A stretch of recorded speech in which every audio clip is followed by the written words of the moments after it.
আমার হাতে যে প্রোডাক্টটি দেখতে পাচ্ছেন এটি হচ্ছে কোলাজেন গ্লো। শুনেই মনে হচ্ছে না খুব সুন্দর গ্লোই কিছু একটা হয়তো বা হবে। জি, ঠিকই ধরেছেন, কোলাজেন কিন্তু আমাদের ত্বকের জন্য খুবই গুরুত্বপূর্ণ। আপনারা হয়তো বা বিভিন্ন ধরনের কোলাজেন খেয়েছেন এখনো পর্যন্ত, হয়তো বা পাউডার ফর্মে বা ট্যাবলেট ফর্মে।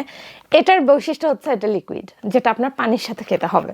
আমি যদি প্যাকেজিংটা একটু দেখাই, এবং আরেকটি বিষয় বলে নিই, এটাতে কিন্তু খুব দুটি সুপার ইনগ্রেডিয়েন্ট অ্যাড করা আছে, হাইলুরনিক অ্যাসিড এবং বায়োটিন, যেগুলো আমাদের চুল এবং নখের জন্য খুবই গুরুত্বপূর্ণ। চলুন দেখি প্যাকেজিংটা ভেতরে কেমন। ভেতরে এরকম ছোট ছোট দুটো জার থাকবে, যেটা আপনার টোটাল 14 দিন যাবে। এটি কিন্তু শতভাগ মেরিন কোলাজেন এবং হালাল, এবং এটির কোনো সাইড ইফেক্ট নেই। এবং তার থেকেও মজার বিষয় হচ্ছে এটি কিন্তু মানে ইন্টারন্যাশনাল রিভিউ যদি বলি এই কোলাজেনের, খুবই দারুণ। এই কোলাজেনের যে কোনো জায়গা থেকে এই কোলাজেনটি অর্ডার করতে চাইলে আমাদের পেজ এজলেস লন্ডনে আপনারা ইনবক্স করতে পারবেন। এছাড়া আমাদের ওয়েবসাইট www.ageless.com.bd, এখানেও কিন্তু আপনারা অর্ডার প্লেস করতে পারবেন। ফেসবুকে এজলেস লন্ডনের ভেরিফাইড পেজটি ফলো করছেন তো?